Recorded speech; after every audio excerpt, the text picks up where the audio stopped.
Hi, that was so exciting. A countdown. Oh my gosh, the anticipation. Hello, I'm Christa Couture. I just saw that I can see all the comments that are coming in. Michelle, Alan, Mom, hi. Thank you everyone for joining us. I'm so excited. I'm nervous and bubbly because I'm so excited that today is the day and that this is happening and that you're all here. We're going to be watching the How to Lose Everything series of short animated films. And I'm the creator of the series, but really it's the work of 10 artists that we're about to watch together. And I'm not going to say too much now. I'm just going to tell you the plan. We're going to watch the films. It's about 25 minutes to watch them together. And then our host, Phelan Johnson from CBC Podcasts, is going to come on and we'll introduce all the artists that are here today, ask some questions, and then hopefully we'll have some time to also take some questions from the chat. So that is the plan. And I'll see you in about half an hour. Here's the series, How to Lose Everything. Hi, everyone. Hi, Christa. Hi, Phelan. How's it going? Oh, I've seen these films so many times, and I'm like, right? Yes. I wholly agree with that sentiment. I do this thing sometimes. I'll introduce myself in a minute first I'm going to tell a cute anecdote. I follow my partner around in the house. Like when I find something, I like a podcast or like if I'm reading something and I find it particularly poignant, I'll follow him around with either the book or the computer and make him listen to the thing that I am fascinated by. And I found myself like doing that with each of your films. So I first and foremost, I want to thank all of the artists. I want to thank the composers who aren't going to be on screen today, but I want to give them a shout out quickly before I do anything else. So Chris Dirksen, Melody McIver, GR Grit, who I believe is here. I've seen Melody and GR Grit in the comments there, and Inge Thomas. So just want to give them a quick shout out. My name's Phelan Johnson. I am Mohawk and Tuscarora. I am Bear Clan, so I was really happy to see a bear show up. Lovely to see a bear, always. Love to see a bear. I work at CBC. I do a bit of radio hosting sometimes, but primarily right now I am working in the podcast department with a podcast called The Secret Life of Canada. And this past year I worked on a podcast about Buffy St. Marie, which it's out in the world now. Season 5 of Secret Life of Canada is coming out soon, so stay tuned for that. And yeah, I'm coming to you from snowy Montreal, Jacques. I want to thank you all for coming and watching these beautiful films. I'm sure you're thanking yourself for making the time to do it today because it's time well spent. I've watched all of the films a number of times now, and I also want to say before we get into it, in preparation for today, I went and found my copy of Christa, your book, which I'm not sure if you can tell. Like how dog-eared it is and underlined. It takes a lot for me to write in a book. But I found myself compelled to write in your book quite a bit. Yes, do it. I know it's so funny because I took the cover off so I wouldn't ruin it. And then I just like dog-eared it to death. Anyway. So Christa, I want to start with you. And I just want to, get a sense of where this idea came from book. If anyone doesn't have the book, highly recommend to go and pick it up. So for you, I'm wondering, how do you go from the concept of the book into, expanding this out into animation and working with all these fantastic artists? Yeah, it kept growing and growing and growing. So first, I'm Christa Couture. I am mixed Cree and Scandinavian, originally from Treaty 6 territory, currently based in Toronto, although in this moment in snowy Calgary, Treaty 7. And so, yes, I wrote this book called How to Lose Everything. It's a memoir that came out in 2020 on Douglas and McIntyre. And when I was writing the last passage of the book, which is called The Field Guide, I just saw it animated. I could just imagine it coming to life. And at the same time, I came across the work of Becky O'Neill, and I was like, that's what it should look like. It's this person's work in this story. And so got in touch with Becky, and we were really fortunate to get funding through this thing called the Creation Accelerator, which was a partnership between CBC and Canada Council. Michelle St. John came on with me. This is 3 years ago to produce that one film. It started as one film, and it was going to be just that first episode that we watched. And in the process of making it, and in this process of working with CBC, they said, well, what if it was something bigger? What would it be if it was something bigger? And so this idea came about that it could be a series of short films, that it could be from all Indigenous artists. And what I proposed to the writers, because the first film ends with this question, it's kind of saying, here's a bit about my heartache. Tell me some of yours. And so I went to Archer and Smoki and Tara and Taqralik and was like, what comes to mind for you? And they all wrote and shared the pieces that you saw. And then we found the animators and the filmmakers, and it just kind of kept growing and growing. And then the composers came on, and then we decided to do French language versions and Indigenous language versions. And it became this giant project that is so beyond my own story. And so while it's the same name as my book, it's become this group of artists' work. And it feels so good that my own story has become something else. It's like a lot less lonely, and has been really, really an incredible process to see all this work come to life and to work with all of these artists. And how did you select these artists, Christa? I mean, the writers, except for Archer, I think, were all people I already knew and had seen their work. And then when Michelle was like, what about Archer Pechawis? And I was like, yes, looked up some of his work, and the animators, I found like Meky. It was through the Hot House NFB program. And I saw her, this 1-minute film, and fell in love with her work. Kyak-Monteith, Taqralik had suggested, and knew her from the Inuit art world. Terril, I knew her work. Terril's made so many incredible films. And then Chief Ladybird, who can't be here today, is an artist that, I'm one of her 8 million followers on Instagram. And so, it just was like kind of, through some Googling, through some looking around whose work I already knew. And then Bekky animated Chief Ladybird's work. So I was already working with Bekky, and so again, it just was kind of pieces. I just felt like I kept connecting the dots. One thing kept leading to another, and it all fell into place really beautifully. More than any other project I've worked on, where sometimes you're really fighting to make something happen. I mean, this was a huge amount of work, but everything kept just falling into place with that work. It was really beautiful. And I'm wondering, did the regional diversity of the artists, did that come into play at all? Because it seems like, and I don't know if it was just a happy accident, but it seems like you've got such a nice spread of people and diversity in nationhood and languages and regions. And so was that just a happy accident, or was that something that you sought out?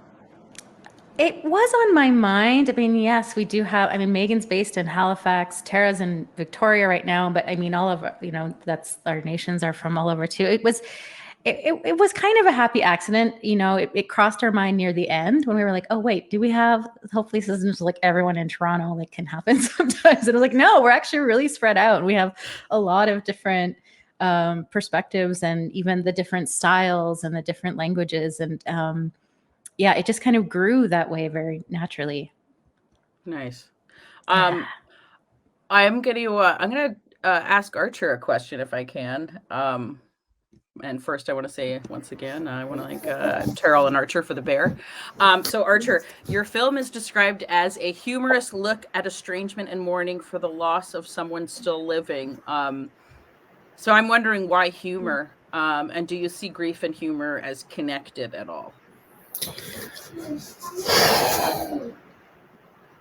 I think I'm going to speak really generally. I think for us as Indigenous people, that we survive our grief through humor to a large extent. That's certainly been the case in my life. I didn't plan this piece. I didn't like map it out or storyboard it or anything like that. I sat down at my laptop and it just came pouring out of me, like in just I wrote it in 20 minutes. Like it just poured out. And my mom becoming a born again a quarter century ago has been a very difficult journey for both of us. I'm a red rotor, and for her, that's the work of the devil. So and my mother is the person who took me to ceremony when I was a child. So there's a tremendous tension there. So the piece is really about my journey to acceptance. It's not actually about my mother at all. Well, I mean, it is, but it's not about her journey. It's about my journey of acceptance and the challenges that I find in that. But the bear's been a great help, and he's still out in the shed. Collecting Serb. Well, that ended, unfortunately, but you know, Mhm. it was good times while it lasted. It was red roast tea every day. Oh, nice.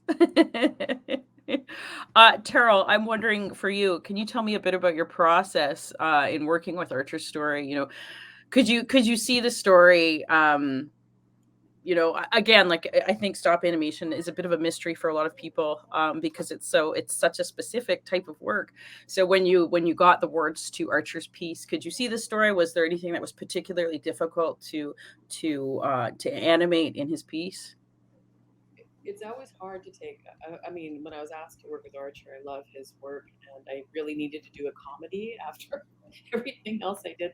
I love your spirit, Archer. I've always your visual artwork and your writing. It really spoke to me. I thought it was so beautiful, but there's some danger in really admiring somebody and writing what they've written, because you do want to honor that as well. So there's a huge responsibility, you know. And so the character is Archer-ish. It's not Archer, you know. So it's like, oh, geez, it's a huge weight, you know. And I only hope what I did was to serve his story the best I could.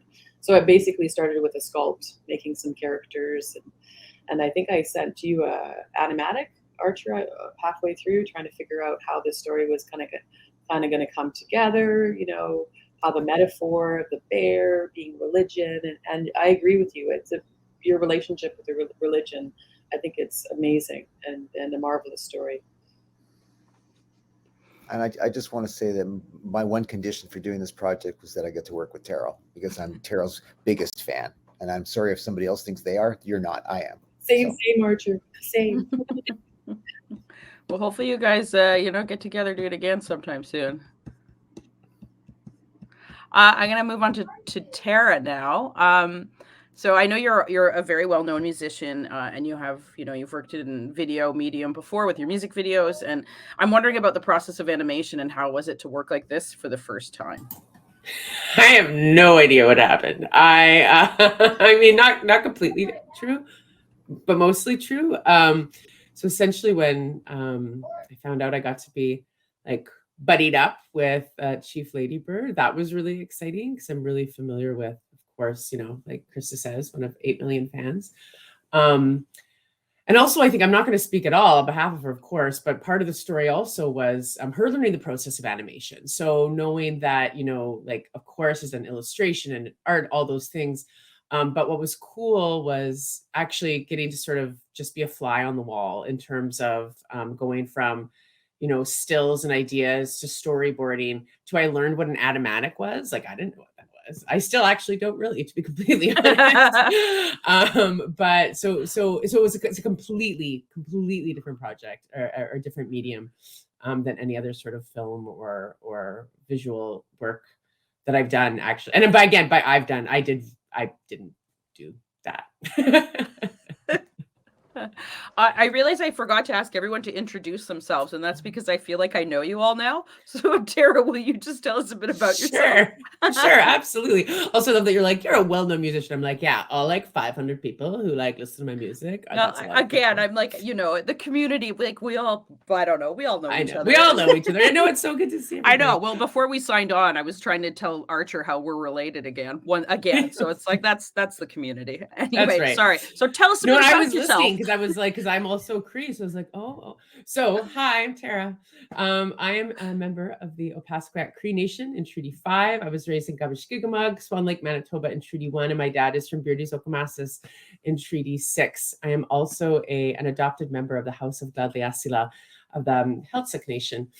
And I'm a musician and a writer. I am also the co-research director of the Indigenous Law Research Unit at the University of Victoria, which is it's always a funny thing to like meld worlds. But those are, and I'm in the unceded territory of the Lekwungen and Sinchothan speaking peoples in Victoria right now. And I don't do animation. So lots of hats. Lots of hats, yeah, but not animation. Yeah. And again, it's too bad that Chief Ladybird couldn't be here today, but yeah, I'm looking forward to hopefully getting some questions. Don't feel shy, everyone. I'm sort of keeping one eye on the chat as well as like on the screen. So yeah, don't be shy if you have questions for anyone to just drop them in there, and we'll do our best to get to some of those after this. I want to ask Bekky a question. You worked on a lot of pieces in this project. So you not only animated Chief Ladybird's illustration for Heart Like a Pechawis, but you also animated the first episode and the titles. Can you tell me about your experience collaborating in this project? Yeah, it's been an incredible ride. As Christa said, when we started this project, we thought we were just making this one short film, and seeing it grow into something more has been just sort of mind-blowing. I think I'm one of the few members of the Key creative team that aren't Indigenous. Like I joked at the beginning of the production, I'm like, I'm the token Irish Jew. But it's been really amazing to see just the breadth of different storytelling and visual arts traditions get to kind of find their home in this place where I was, just watching the films together for the first time and feeling like the narrative arc has been pretty amazing. So I wore a lot of hats. When we started out, it was really just Christa and I meeting about how to take this beautiful passage from her book. And I think that Christa was the last person that I saw the one time we met before our film happened. She was like the last person I hugged before everything got locked down, and it was the pandemic, which is kind of nuts. So we've been doing this since 2020. It worked well. Animation goes pretty okay when it comes to doing things remotely. So I sort of locked myself into that artist residency, and we produced a lot of watercolors, did a little bit of under camera animation. The opening sequence was rotoscoped and animated 2D digital. So I got these lovely little videos of all of the writers and got to trace their faces many, many times. And then working with Chief Ladybird was amazing because even just getting to look into her illustration files as another artist and all the different layers she's working with and the way she plays with light. So we had, she ended up doing the storyboards and the animatic for that. And I just sort of saw myself as a facilitator. Like I work teaching in the experimental animation program at OCAD, and also I teach at Loyalist College in Belleville. So I just aimed to be a resource, and she gave me the direction. We made it move and then went back and forth with feedback. But again, all remote work.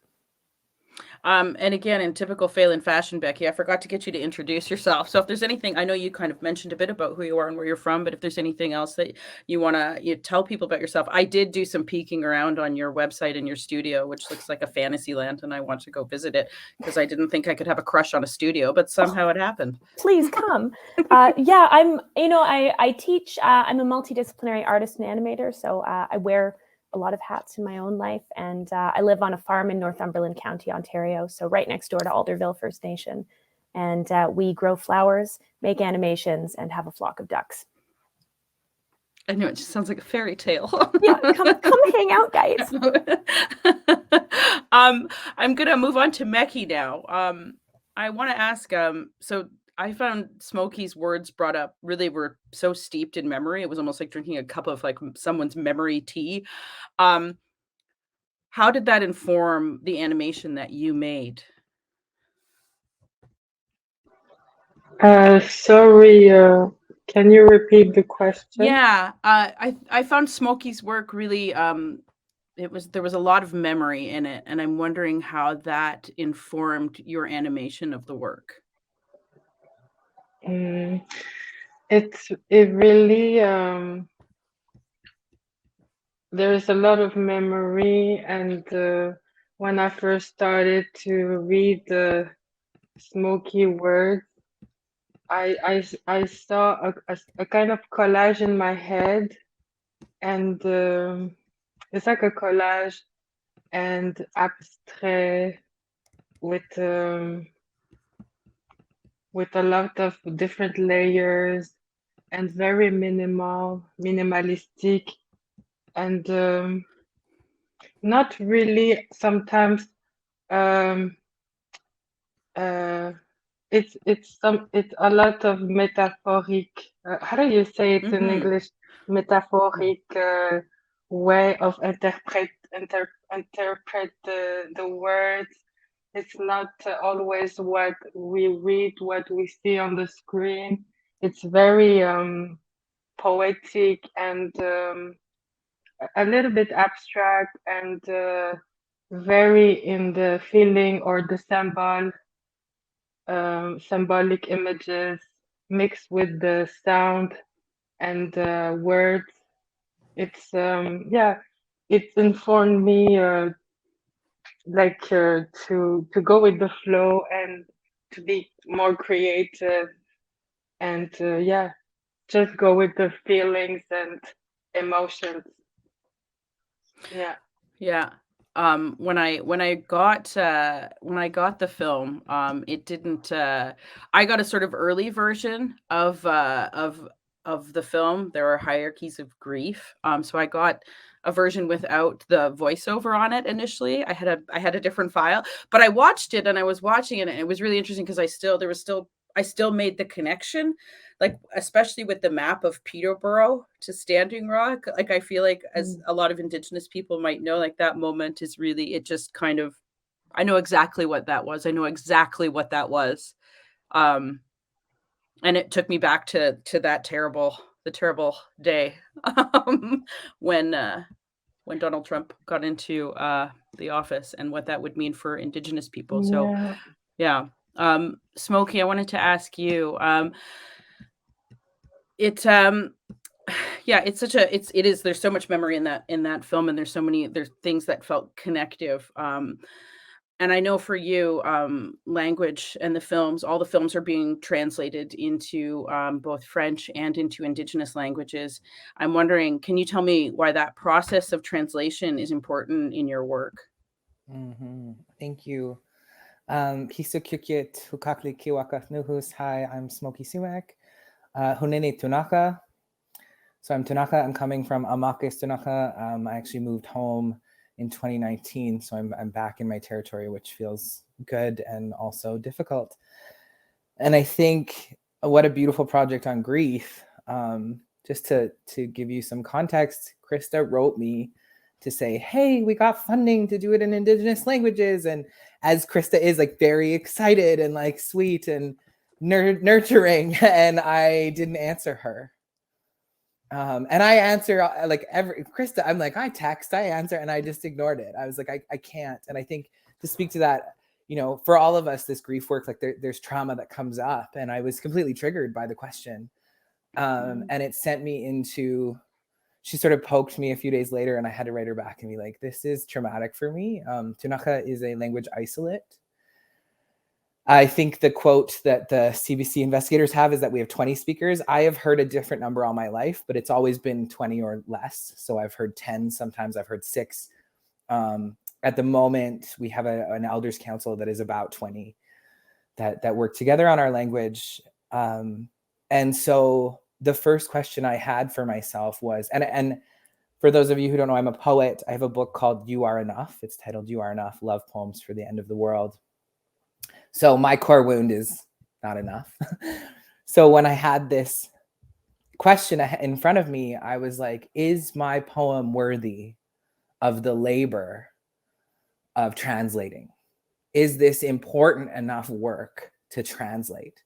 Because I think when we work with our elders, we're working on philosophy, we're working on spirituality, we're working on all kinds of concepts that we want to bring forward. And I had to think, is this going to be okay? Is this worth the time? And then I also had to think, can they do it? Because this was written in English. So what I got to learn was that we have to think in Tunaka. And so I got the coolest part of this was that when I started to actually go, I'm going to do this, I brought it to my uncle, Dr. Christopher Horsteve. He also helped me record this as well. So in Tunaka. So he was sort of my coach and my linguistic technician. But I brought it to him first, and he's not fluent, but he's worked with the elders for many years. And so I was able to sit with him and go, okay, here's what it says in English, but this is the heart of it. This is the idea. And so we were able to translate it to a different form of English where we were thinking in Tunaka. And I would say things like, oh, well, I don't know. We don't have to do this line of a skirt made of stars. And he's like, no, we'll have those words. We like nuhos is star. And so we had this really great conversation of we don't necessarily have a word for hierarchy. So let's just, what is our word for grief? And sort of playing in English first. And then I brought it to the elders, and the first conversation was women in the room who had lost children. So it became grief conversations, which was an incredible, beautiful space to be in. And yet you're just going to, when we work with our elders, we're just going to let that happen. I'm not going to say, well, I need this word now. Like it's, we don't push them, or we just let that be. And so I learned about some grief songs. I learned more about what grief meant. And then I honestly didn't know if we would get the Tunaka done. We met, within the process of our elders meetings every month, somebody passed away in our community. So then when we don't meet, we honor that grief. So it was months and months. And I called Christa and I said, we might need to go with a different language. And it was heartbreaking for me to say, I might have to do this in Anishinaabe, or, as much as those languages are beautiful, to say, we might have to step outside of what we can do here. And just after we had that call, I call it my Hail Mary Pass, because Mary Masila, Elder Mary Masila, was at home and she had it printed off, and she had been working away at the translation, like just at home at her table, at her kitchen table. And I got the word that we had 2 pages. And I'm still emotional because as a language isolate, as somebody who never, my grandmother passed, my aunt passed, the people in my life closest that spoke the language, I thought I would never have it. And to be able to honor that language and create this piece that is there, to play it for the elders, to have them witness it and see that we are picking this up, that our language, that the resurgence is here. And to also honor my own journey to say, yes, of course we need to learn about grief in the language. So I thank Christa for that. I thank Tara for that. And I just want to mention, Christa is one of the mothers in my poem, and Tara is one of the mothers in my poem. And Tara and I actually drove from Peterborough to Standing Rock and back. So that's that trip. And my cousin Lee is the other mother in that poem. And the animator, I just want to shout out to Meky, because there's a piece of that animation that is a photo, and it's a photo of me and my cousin. And every time it comes on screen, I just am overwhelmed, and it's been such a gift. So thank you.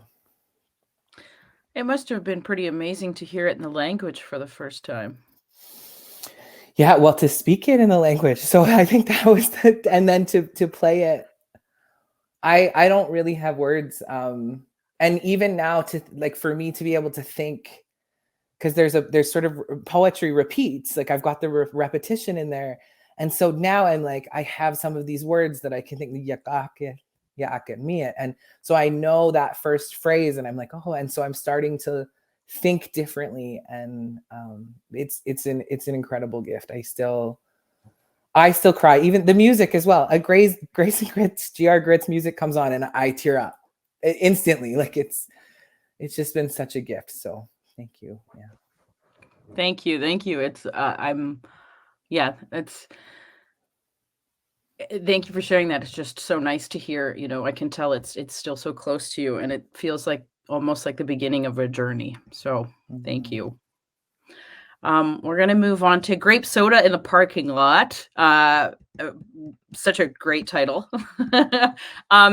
Megan, I'm wondering, one, I keep forgetting to ask people to introduce themselves, but it's sort of happening organically. But Megan, could you introduce yourself to us? Yeah, hi, I'm Megan Kyak-Monteith. I'm from Pond-Inlet, Nunavut, Mitimatalik. I'm currently in Halifax, Nova Scotia. I went to NASCAD for painting and interdisciplinary art, and now I'm just working as a full-time illustrator and oil painter, and I worked on the animation for this. It was very fun. And have you worked much in animation before? I'm wondering how that process was for you. Yeah, so I've worked on like 2 different animations before this in like a similar way, where it's like oil painting on the glass with the picture underneath. But those 2 were only like a minute and less than a minute long. So this was a really big project, and I learned a lot of different things about animations while making this. Do you think it's something that you are interested in sort of working more on? Do you think you'd go back to the medium? Yeah. Oh my God. Yeah. I still have my setup up, and I'm trying to I just want to make more things and also branch out in different kinds of animation. But yeah, this was really fun. It's absolutely beautiful. The work is absolutely beautiful. And I think I came across this quote when I was looking up some stuff today, which was this is something from CBC Arts that Christa said that the pace of creating animation is not for a producer faint of heart, but the medium suited these stories of loss so perfectly, like animation. Grief moves slowly too. That was such a perfect way of framing this entire series. I wanted to ask if we're getting some questions from the audience, but please don't be shy. We've got 2 so far that I've flagged, so please don't be shy. For Taqralik, I wanted to ask you. This story has so many lovely connections between memory and family and land and, of course, language. How did you pair up with Megan, and why did that feel like the right pairing for you? Because Megan's the best. No. I was just, because when I was first talking to Christa about, ideas, I was like, well, my dream would be Megan, but because she's so good, I'm thinking she's probably too busy.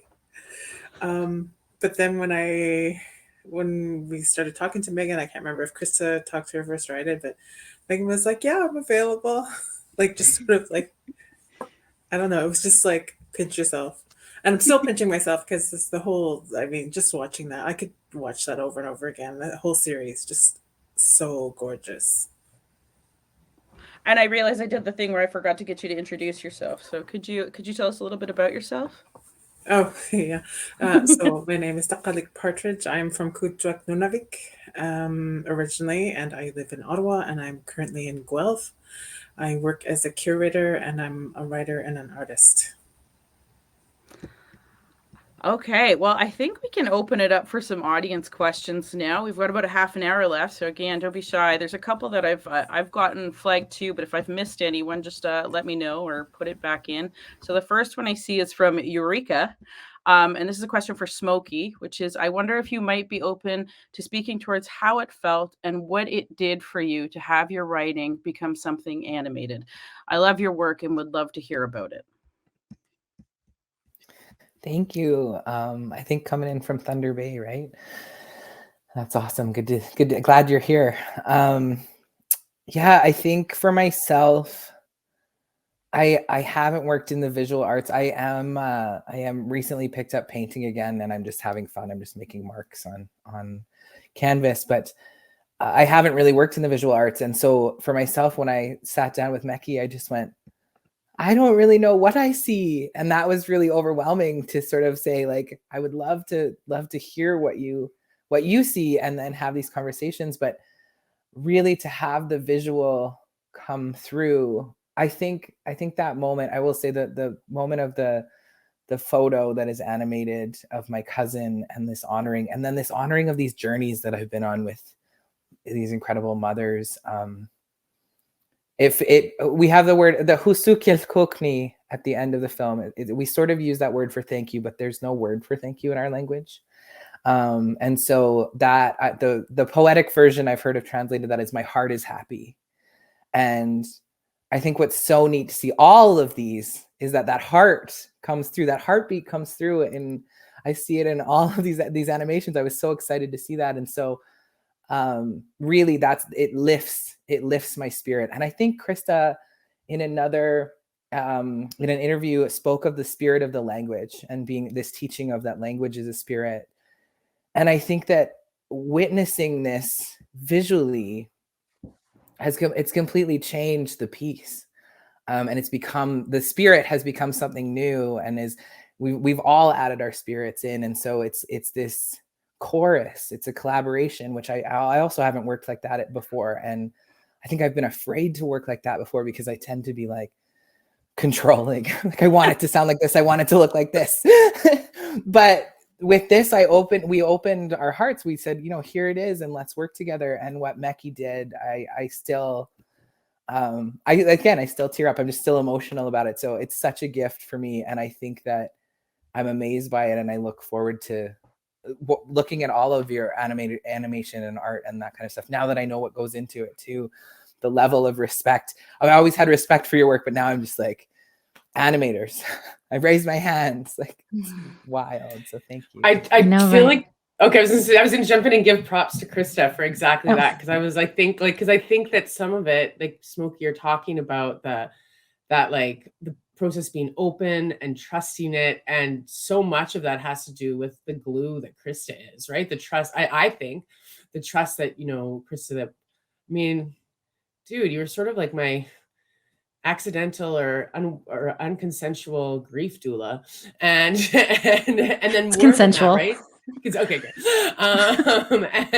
And more than that, like such a brilliant artist, and like you've also mentored me through like my music career. Like you're this tremendous human who I think when you come, like I have to be completely candid. There are very few people I would have said yes to a 3-year animated. I was like, Chris is in charge of this. It's going to be great. And so that also it also connects to those relationships, right? Being like, well, if that person's working out and Christa likes them, they're good. We got that to go. So I just really want to like give props and shout out to you for leveraging your social capital and your relationships for the benefit of all of us and helping us through this. So. Oh, thank you. I mean, I have felt, I was going to say another thing about the heart, which I'll come to, but I have felt so honored that everyone in this project trusted me when I was like, I have this idea, it's about grief, but you would make it. And yeah, with each of the artists that came on board, feel so lucky. So lucky. I said to someone else, I've never been so excited to do paperwork because the first film, like creatively, because I co-directed with Becky and it's my words and my narration, but the other 4, I was there to like get the funding. And I was like, yes, I'm going to get more money for this thing. And I was so excited to do that part but really wanted each artist to, make their thing, do their thing and shine doing the thing that they do so beautifully. And the heart being in each one. I mean, of course the heart is, maybe an obvious symbol for the grief and our love. And so in the film with Becky, it's the crocheted heart that my friend Susan made, and you see it unraveling. We see the bear's heart, get ignited in his chest, and the Archer-ish character looking out the window, and the heart on the calendar in Meky's, which I believe is kind of that, I mean, we're coming up on anniversaries, and all of us have a grief calendar, right? So it's been 1 year, it's been 8 years today, or, so those moments in time. And so yeah, the heart was a visual in each piece, which I love because as Becky mentioned, everyone was working really remotely. Each of the artists was just on their own doing the thing, and we'd have Zoom calls sometime. And the connection between the pieces was the concept. But other than that, as you saw, each one also really kind of stands alone. And so it was beautiful that some of those themes came together visually. And Christa, I'll stay with you for a moment, and maybe Becky as well can chime in on this because the question is from Aylin X. Question: just wondering if there are plans to bring this to festivals, etc. Imaginative, Avi. Imaginative, right? So because the first film was made in this initial phase of the project, so we finished the first episode mostly in 2020, I think. And then we kind of came back and did the Cree version and did the French. And so A Field Guide got to have a little festival run, and it did really well. It won 3 Best Animation Awards, and it got to be out in the world before it's now on CBC Gem. And the other 4 films, we are submitting to festivals. We have this great Daniel Northway Frank, if you're watching, who's been so fantastic with helping with us our marketing, and he's submitting the films to festivals because the films are available on CBC Gem, and they are. Everyone send everyone to CBC Gem. It's only available within Canada, so-called Canada. So we're not eligible for Imaginative because the films are available. So that it is too bad about that one. But we're looking at kind of other festivals internationally and some of the other big Indigenous festivals. Maoriland is a big one, and so I'm sure that these films will be welcomed in other festivals, and it will give each of these works of art and some exposure in those other places. Yeah, thanks, Aylin. Hi, Aylin. Other than like following, yeah, I'm like, you can also do what I did, which just follow around your loved ones with your laptop. I love that metric. I love it. Like that's how we know that Phelan likes something. It's just like I just see you walking around your house. I did it a lot with your book too. Like, so, thank you. Yeah, it happens a lot. Look at this. Although sometimes it is like TikTok dog videos. So I'm a well-rounded person. Oh yeah. Oh yeah. Please. Another question here. This is from Richard Fletcher for Taqralik. Your words made me wonder about how a colonial language can be transformed as a tool for connection across Indigenous nations and their myriad languages. Or is that impossible? I think it's possible. I think, like I've worked in editing.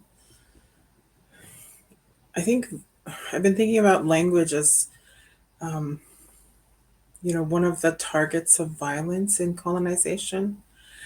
Writing about language has been like the thing that I didn't want to do because there's all kinds of other things that are traumatic, but like it's sort of top of my mind as something that's traumatic and like an open wound that I wouldn't want to expose to anyone. And I really agree with, was it Terril was saying, like, only Christa could get you to do this. But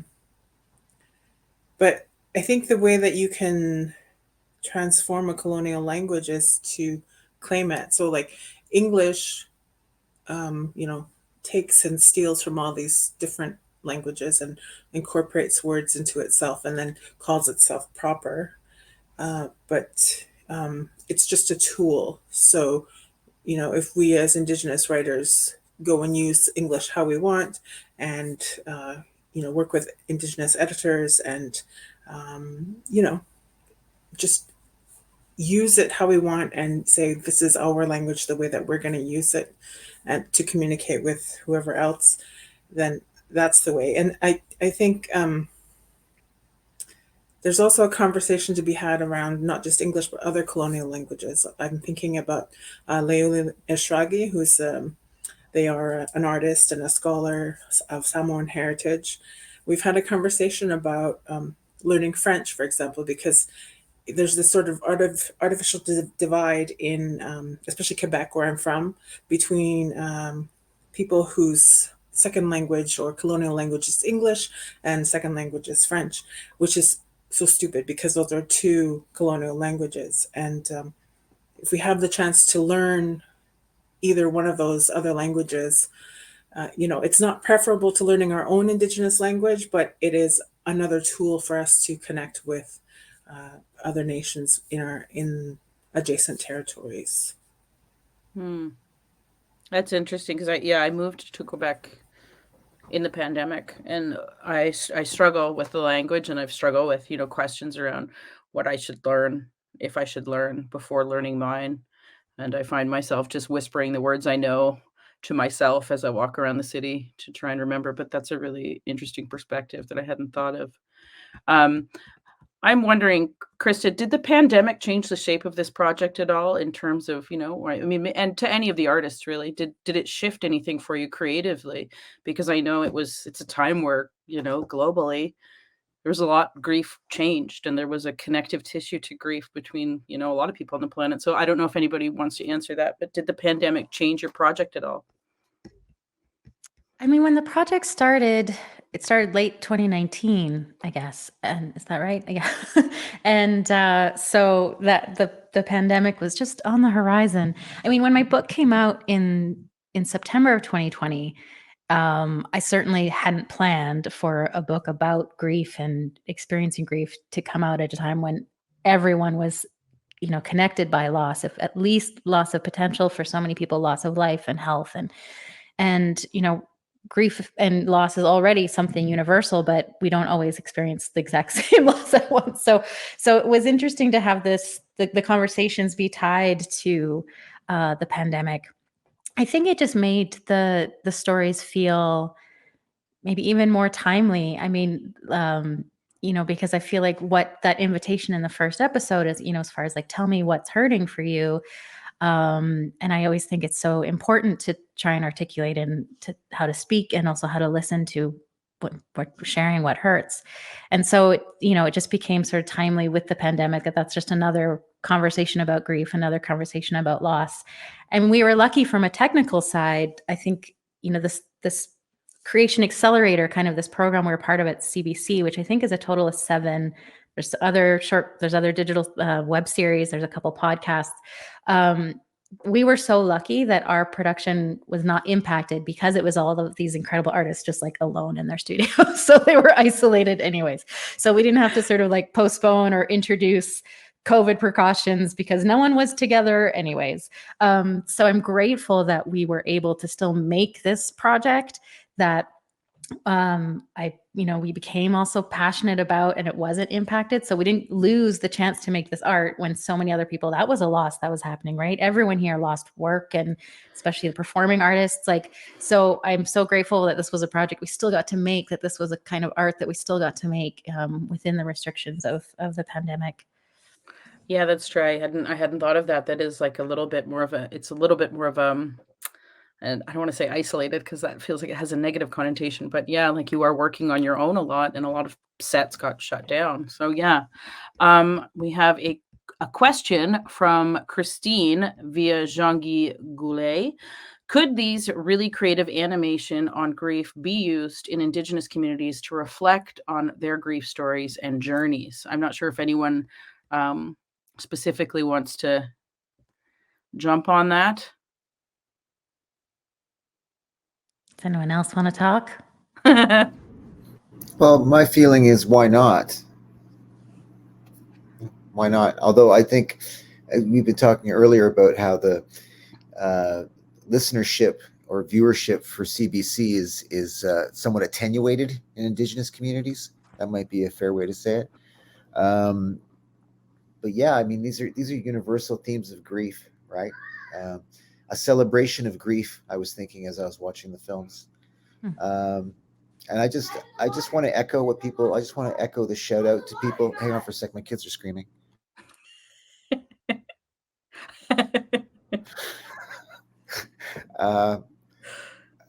Where was I? Screaming children, back up a couple of steps. I just want to shout out to Christa and Michelle for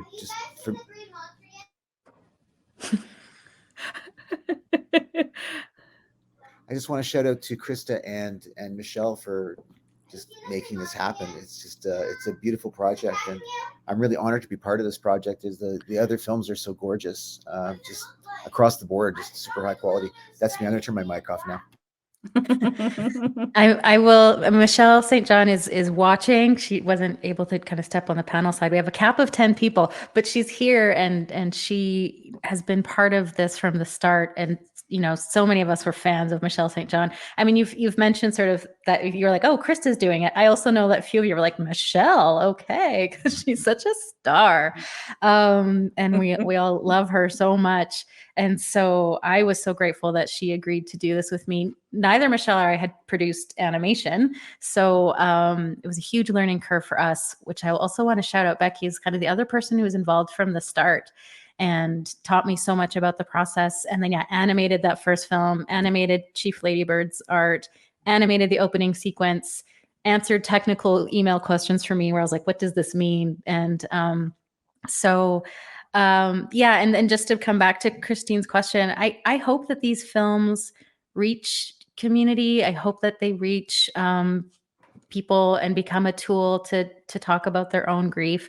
I wish that everyone is like probably a therapeutic practice could have like their story animated. Maybe I'll work on getting funding for that next.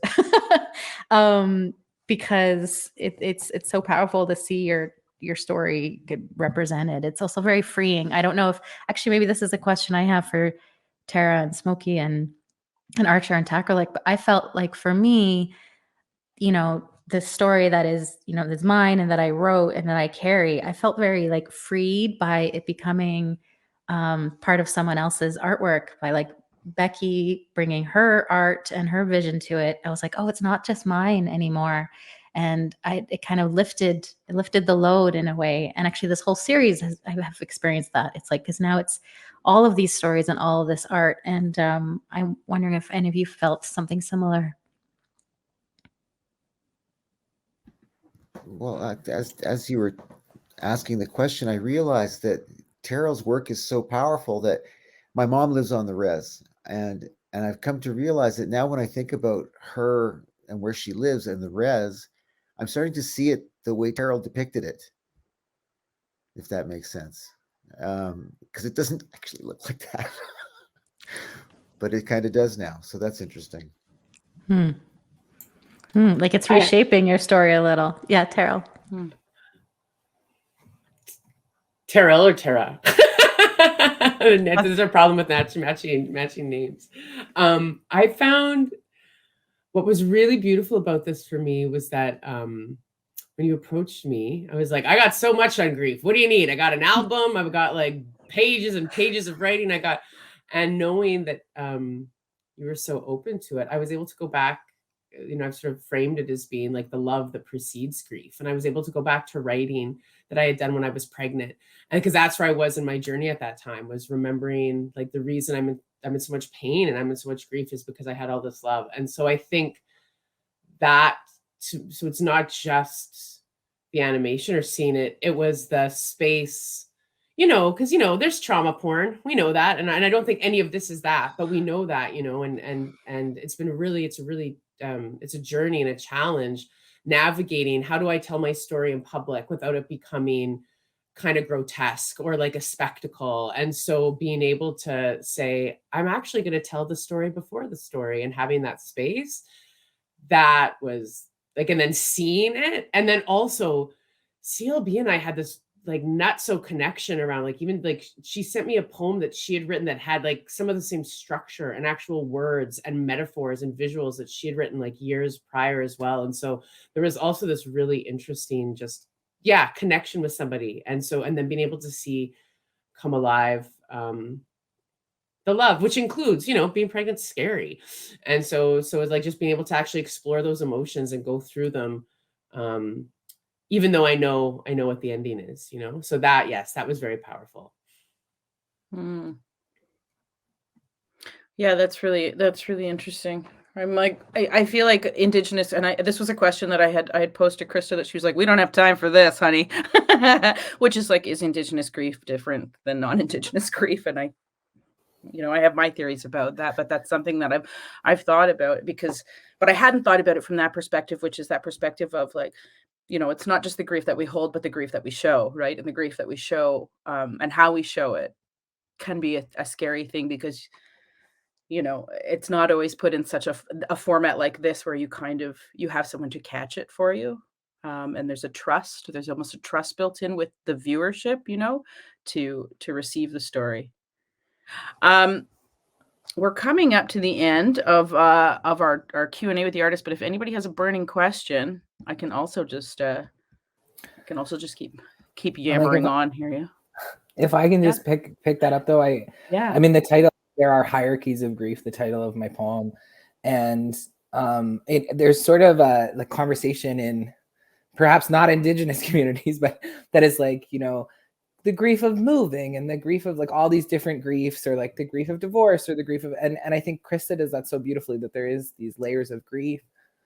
But I think I wanted to honor, like for myself, I wrote this poem, it came out the day that Trump was elected, because I was devastated as a queer person, as a two-spirit person, as an Indigenous person, and what was this going to mean for our world?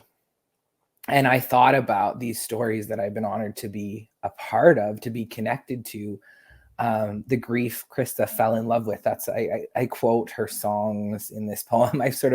I'm a just dedicated fanboy, really. But at the same time, being able to spend time with mothers, like what an honored space that I got to hold somehow, that I was around this. And so I just wanted to speak to it wasn't necessarily for myself holding my own grief.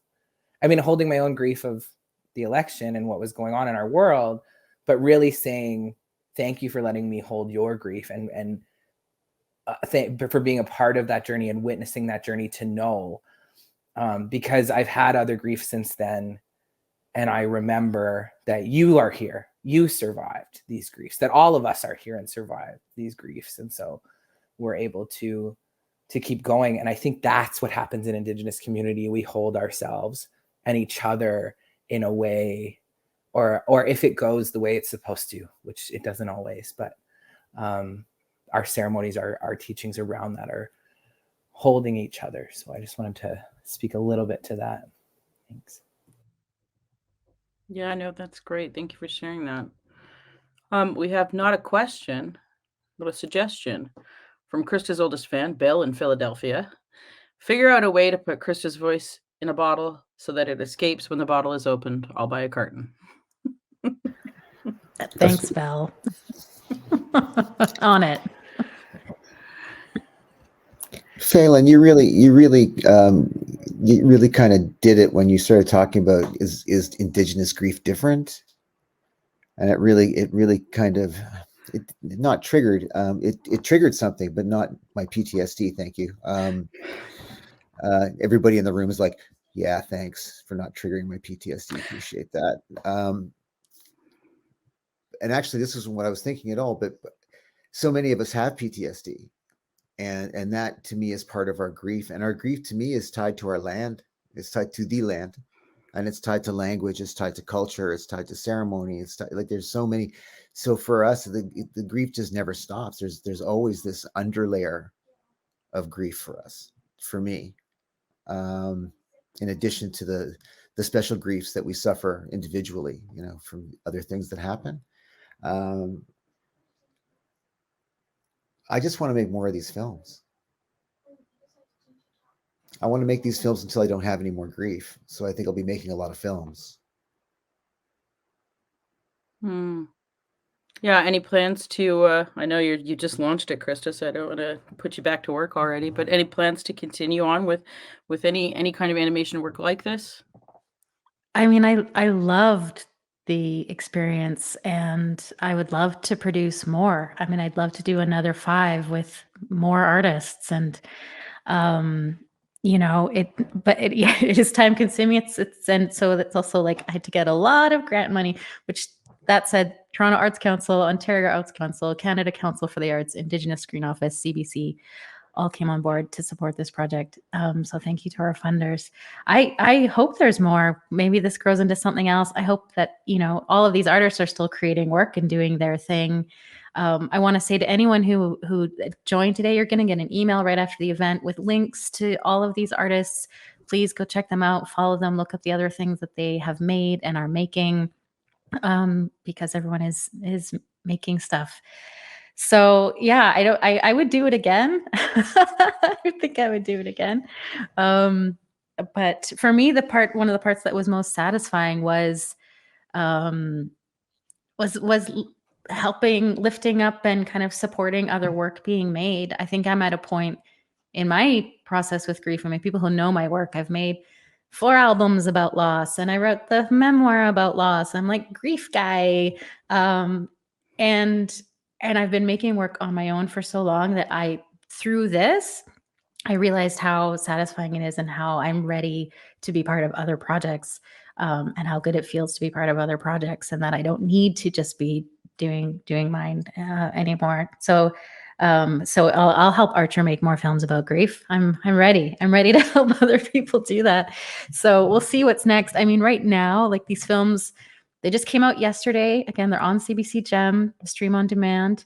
And I'm going to be talking about them for the next few months. That's my next project is still just this. After 3 years, we can now spread the word. And so I'm just going to be singing the praises of all these artists and getting these films out there. We've got one last question here, which I will pose to the group. I wanted to thank you for sharing. I wish other communities could realize that grief is universal. How do you think we all could learn from your way of dealing with grief? This is from Sandrine Kwan.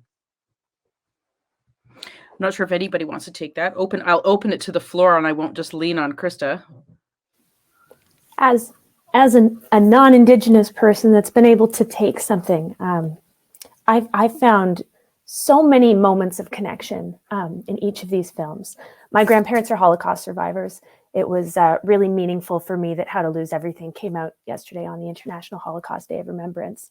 And I found when I was listening to Christa talk specifically about translating Smoki's piece and this idea of having, I can't remember what the word was, the inner memory for languages we used to speak. I was thinking about Yiddish, and then I was also thinking about that when listening to Taqralik's piece, that there are languages my ancestors spoke that I've never been able to learn, in this idea of epigenetic memory. I think that these universals come out in the really personal details of the stories, and that's why I so appreciated how close to the heart every single one of the scripts was. Thanks, Becky. Well, I think we are just about out of time, but I do want to thank everyone for tuning in today and for asking your thoughtful questions. I want to thank the artists, the animators, the composers, the directors, the writers, everyone who collaborated to make this fantastic work. I will be following people around with my laptop. And Christa, is there anything that you would like to close out with today? Just again, such a huge thank you to Tara and Terril and Meky and Becky and Megan and Smoki and Taqralik and Archer and Chief Ladybird and Michelle and our composers, Grayson, Melody, Chris Dirksen and Inga Thompson, who's our other. We have the two non-Indigenous people, Becky and Inga, who is in what is it? Isle. She lives in Fair Isle in Scotland. Anyways, I just thank you so much for being part of this, not even with me, doing this together. And thank you everyone who joined today. It was so moving and so exciting that people, wanted to come and watch these films today. Thank you, Cool World, who's been running this technically for us, who's hosting this for us and doing all the technical stuff. Thanks, Kat and David and Zane and Sandy, Jane, and thank you, CBC. I know that, like you said, Archer, there's so we have, some of us have complicated relationships with CBC and Phelan, who's, please everyone go listen to her podcast on CBC podcast. But also it's been, also a great platform, and it's going to reach a lot of people there. And they've been so supportive. So I just have so much gratitude, and yes, please spread the word. Thank you, everyone. Susan, everyone's in the chat. Love it. You can share the films. Allie, my sweet boyfriend who's downstairs, and see you all soon. Thank you so much for coming. If anyone else wants to jump in with the last thing to say, please go ahead. Oh, Corey Silverberg. Oh my God, Corey, I love your work. Okay, thank you.